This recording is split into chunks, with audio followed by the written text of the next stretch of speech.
Pa evo, meni je zaista drago i zadovoljstvo da smo mogli još jednu ovako jako dobru feštu napraviti, jednu zabavu organizirati za sve naše drage igrače, prije svega jer zbog njih ovo i činimo sve, za naše trenere, za naše vjerne sponzore koji nas već dugi niz godina prate i za sve naše ljubimce Krov Vijene koji već godinama podržavaju naš rad.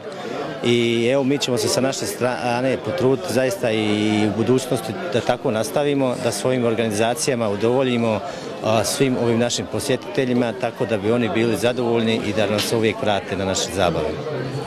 Nedavno je i Hrvatska televizija snimila prilog o Krov Vijeni, on će uskoro biti emitiran.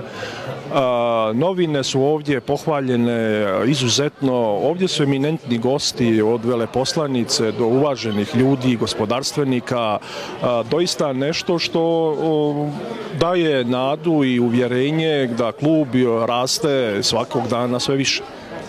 Pa evo, zaista ove godine smo jako puno toga uradili na tom marketinškom smislu.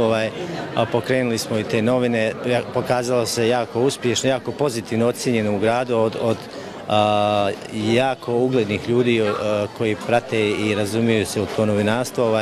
Jako je pozitivno ocjenjeno. Evo, mi ćemo nastojati da to održimo, da to i dalje izdajemo i bit će nam zaista čast i zadovoljstvo ako budemo mogli i dalje sve te naše čitatelje da zadovoljimo sa našim magazinom.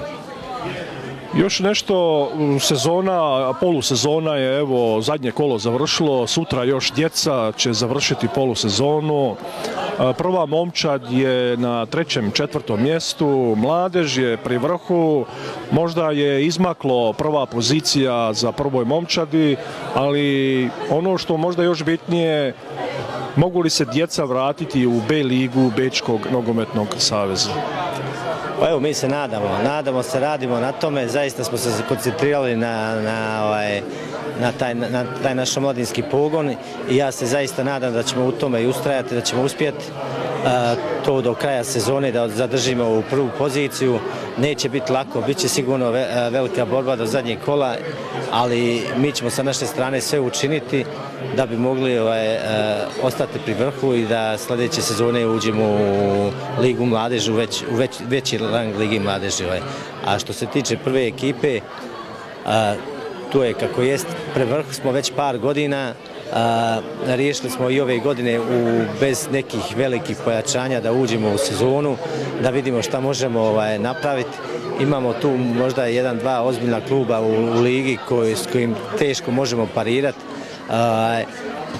I zbog tih razloga nismo se namiravali izdavati nepotrebnim troškovima i pojačavati, ali vidjet ćemo. I tu je moguća opcija, ako bi oni kiksali na par utakmica, znači otvori nam se šansa, mi ćemo nastojati do kraja sezone uzeti sve bodove što se može uzeti, pa vidjet ćemo i na toj strani što možemo napraviti.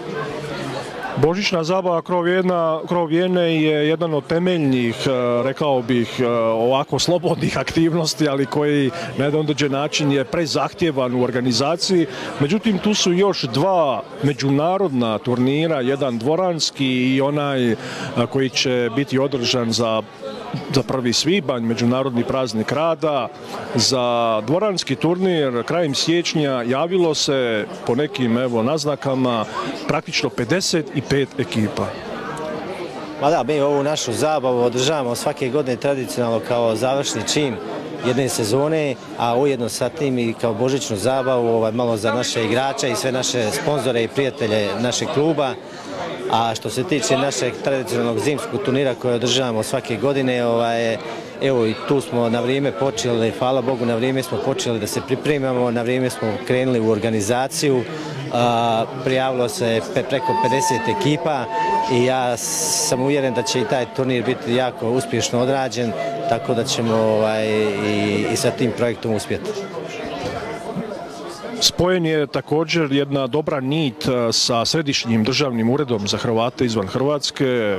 Središnji državni ured je pomogao prošle godine školu nogometa. Njihovi predstavnici su nedavno bili također, vidjeli su što je krov Vijena. Ta poveznica Zagreb-Beč nekako se vidi da je u određenom trenutku došlo do tog povezivanja koje je prije nedostajalo.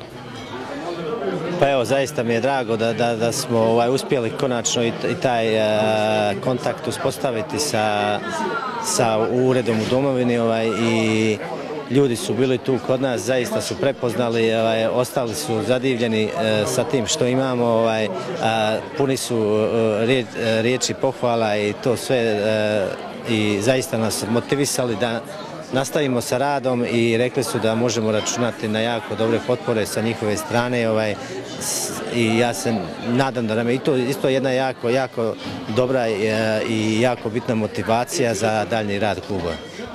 Ono što svakako nedostaje, a evo vaš grb koji nosite na reveru, Hrvatski nogometni savez, ta suradnja nije onakva kakva bi trebala biti. Pa evo, teško je, ipak smo mi jedan mali klub da možemo tako brzo pohvatati sve te konce, ali evo idemo korak po korak i ja se nadam da će u skoroj budućnosti doći ta suradnja, da ćemo i tamo biti prepoznati tako da ćemo i suradnju sa Nogometnim savezom isto uspostaviti kao isto što smo sa državnim uredom. Hvala lijepo na razgovor.